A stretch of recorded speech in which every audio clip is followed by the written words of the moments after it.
Hello everyone, welcome in. So, tonight is going to be a stargazing hangout kind of stream. I just want this to be a calm, no pressure,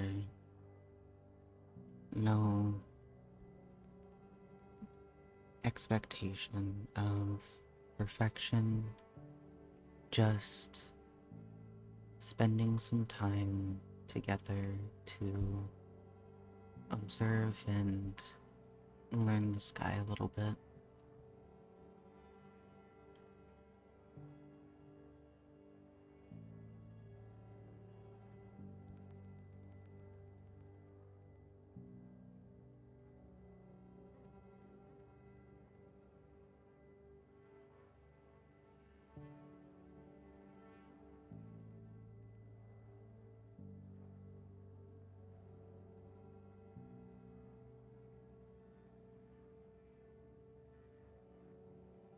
Rio is rearranging my tabs just a little. Alright, so if you've never stargazed before, you're in the right place, since this is going to be very beginner friendly.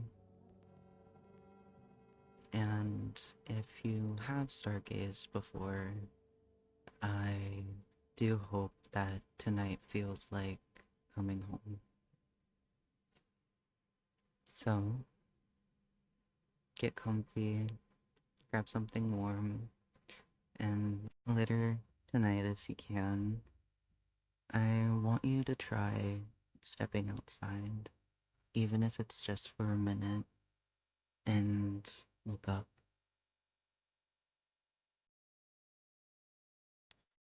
So, where are you watching from tonight?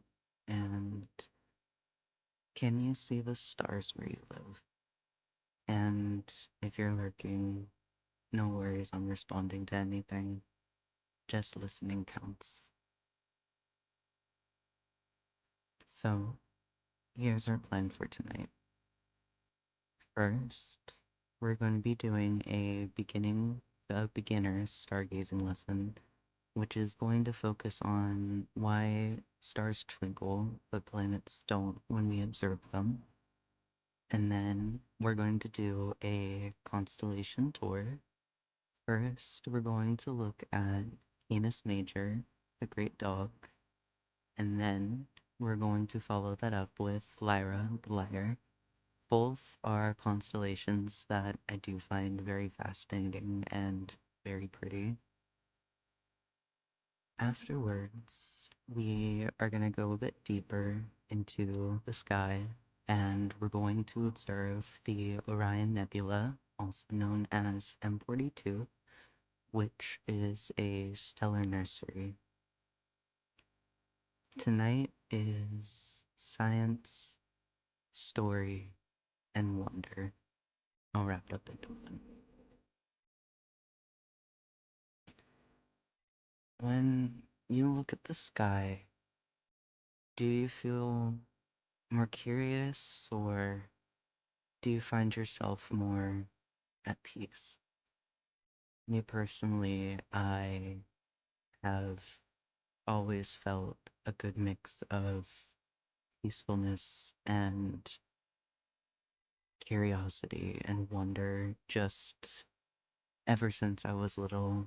The night sky and space and everything above us has always fascinated me so greatly, and it is something that is so near and dear to my heart, and I treasure it greatly.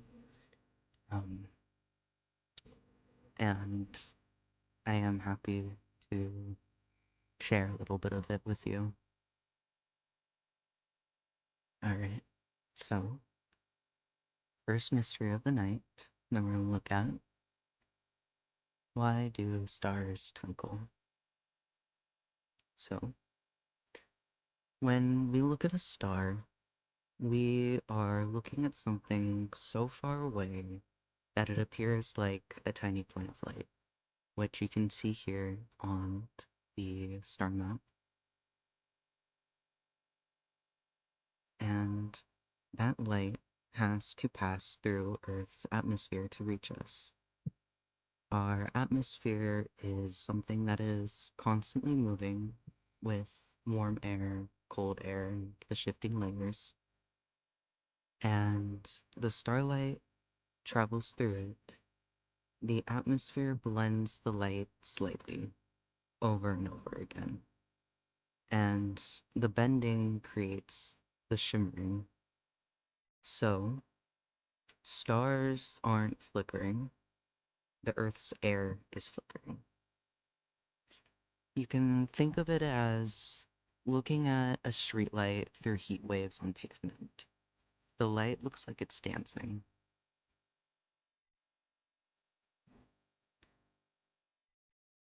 Have you ever seen a star sparkle so hard it looked alive? I've witnessed a few stars in my lifetime that were, I guess you can compare them to a diamond shimmer. It was really fascinating looking at it through the binoculars and just sitting there and witnessing it and feeling, even if it was just a brief moment, that I was connected with the star I was looking at.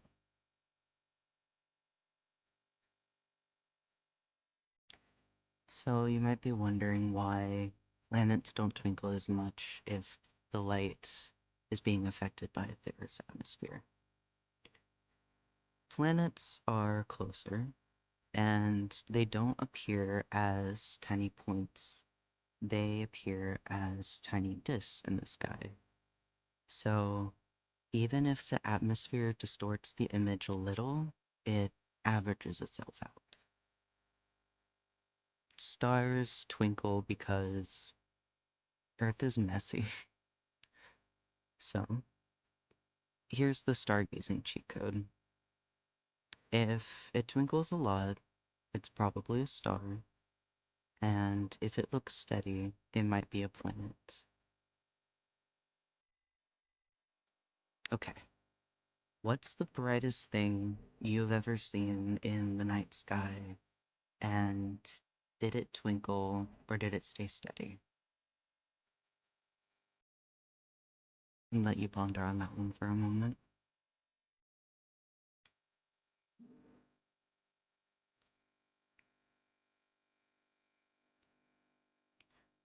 Now, now we know that the sky stops feeling random,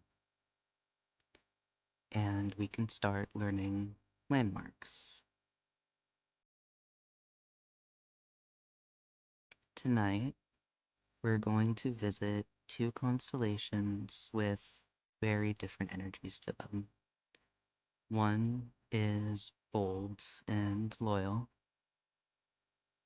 One is elegant and musical. First one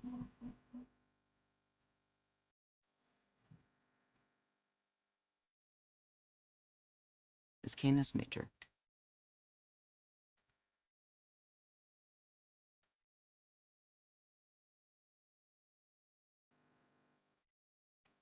This is one of my favorite constellations to teach because it contains a star that basically screams, "Hello, I am here," which would be Sirius.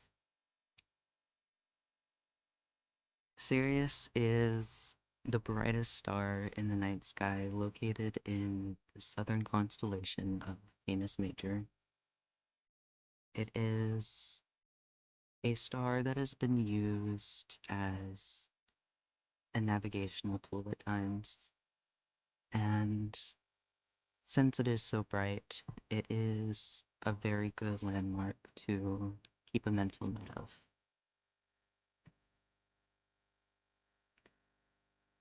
So, with Sirius being the brightest star in the night sky, it is also referred to as the dog star because it belongs to Canis Major.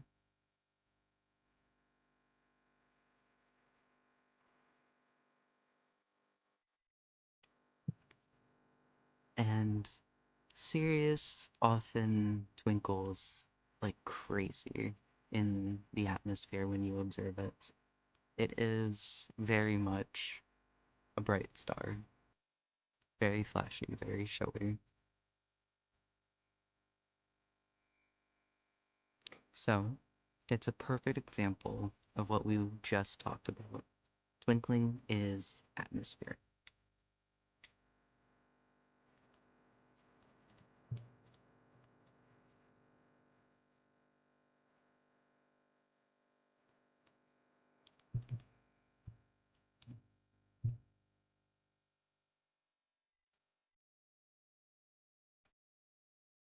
So, if you can find Sirius, you can use it as an anchor point, and the sky becomes easier once you have one landmark.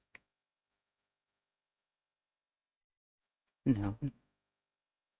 In the Stillpoint observation mythology, Canis Major isn't just a constellation. It's a guardian. The great dog doesn't chase the hunter Orion. It follows him, not to control him, but to keep him from being alone.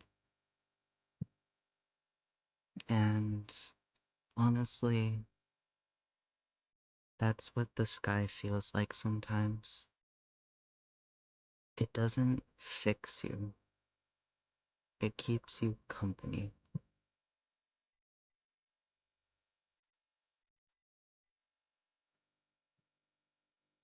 Does Canis Major feel like a protector to you or something more wild? Personally, Canis Major has always been a friend, a companion, a positive. While it does have an independence, a free will, it's not untamed.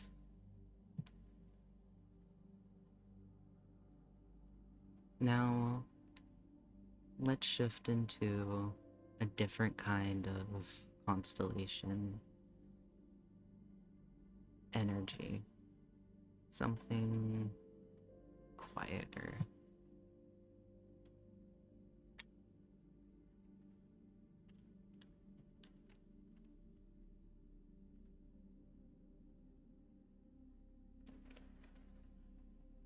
Lyra is smaller, but it has presence. It is shaped like a lyre, which is a kin to a harp, and its brightest star located within it is Vega.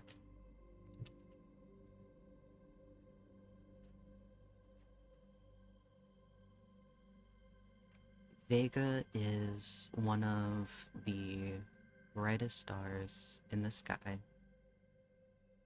and it is the brightest star in the northern constellation up here. And even though it is not one of the brightest stars in the northern hemisphere necessarily, since it does have a good amount of competitors, especially when you compare the star to Sirius, it is a glow that is clean and sharp, almost like it's glowing on purpose. And Lyra is one of those constellations that really feel like being painted on the sky.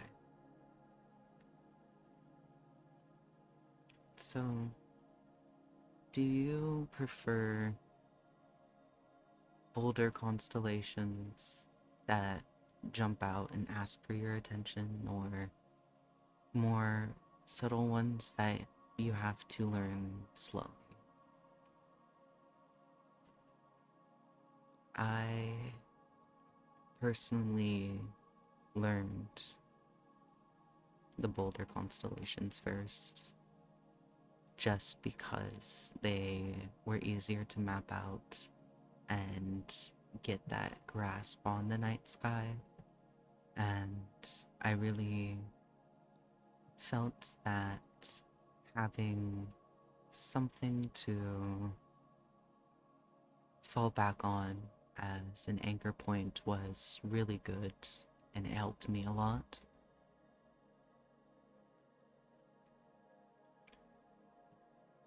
In the Stillpoint Observatory lore, Lyra is what you see when the universe briefly remembers beauty.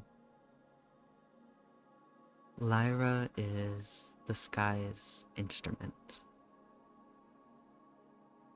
It doesn't roar, it doesn't chase, it just exists with intention. Not everything needs to be loud to matter.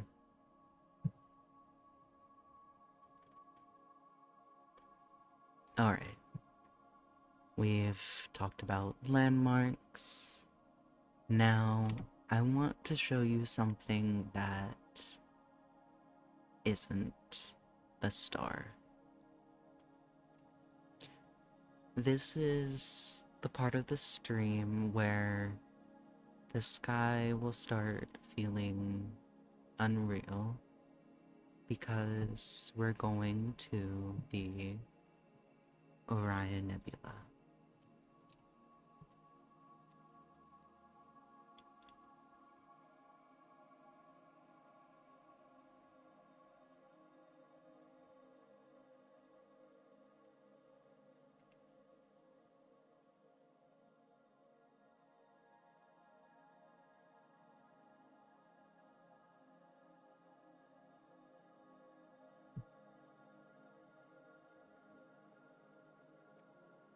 This is not a star. This is a place. The Orion Nebula is called M42. It is a great cloud of gas and dust, but it is not dead matter. It is a stellar nursery, a region where new stars are being born. When you look at it, you're not just looking at the past. You're looking at creation in progress. And I think that's a very beautiful thing.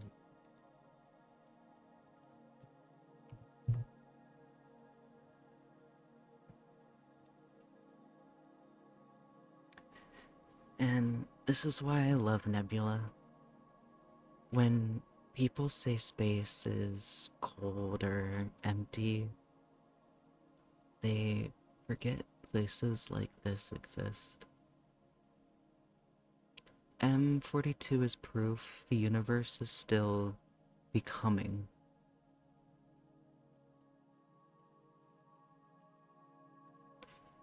If you could visit one cosmic location, would you choose to visit a planet, a galaxy, or a nebula?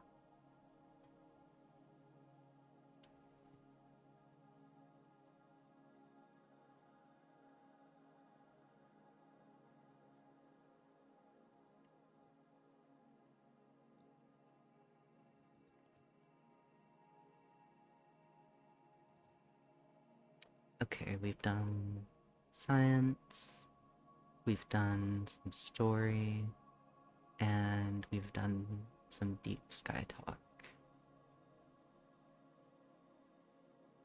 let's invite ourselves to do a little stargazing challenge.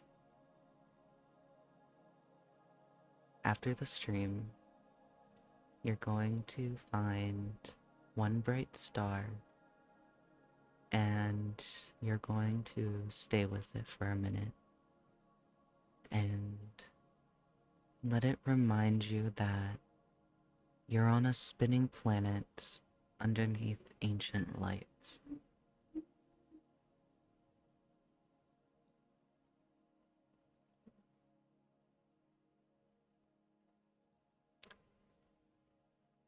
Now, we can just exist under the same sky for a bit.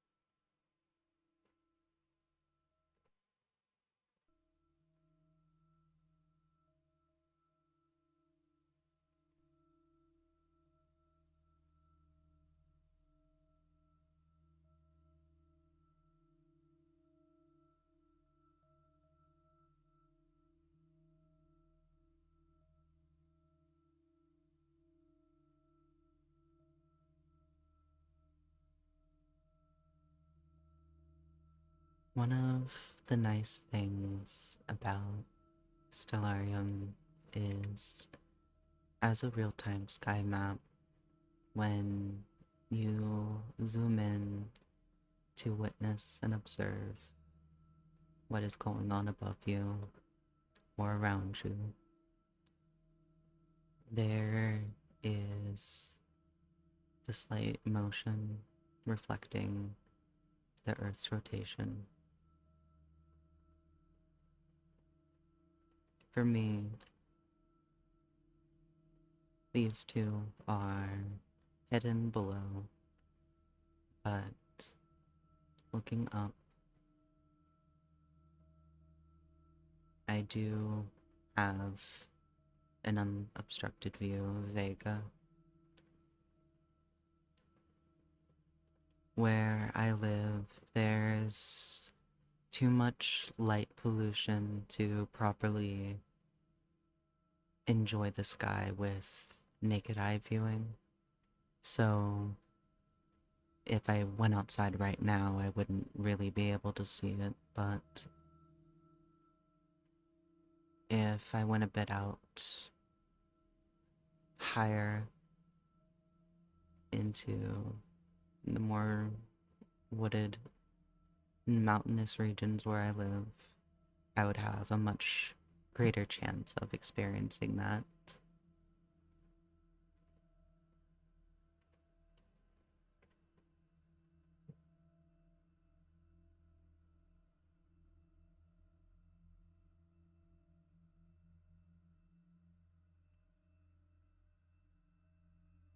I really think that stargazing is a wonderful tool to not only connect with yourself and connect with the earth, but I think it's a good way to look at humanity's past and appreciate the creativity and imagination that brought us here and has gifted us these beautiful and inspiring things in the stars.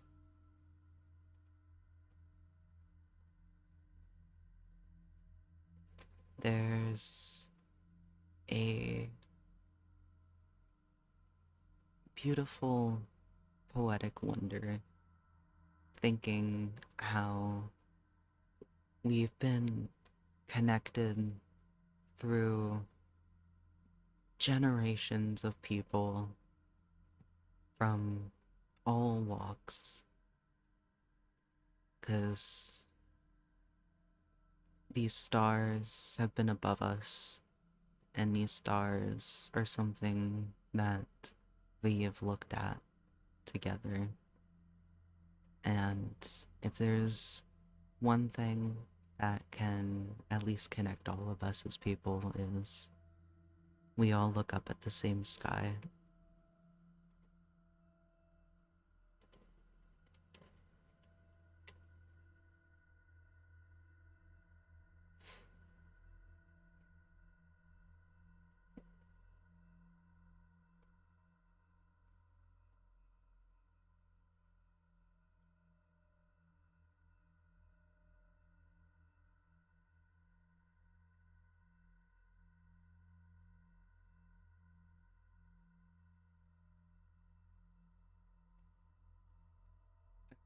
The stars. Let's wind down a bit more. And once again, if you can tonight, step outside for 30 seconds. Look up. Find one star. No pressure to understand it. Just notice it. The sky doesn't demand anything from you.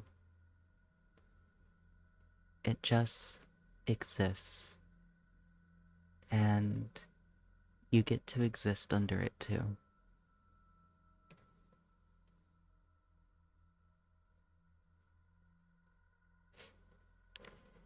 This has been the Stillpoint Observatory. Until next time, my little stars, stay warm and please remember to keep looking up and that I love you very, very much.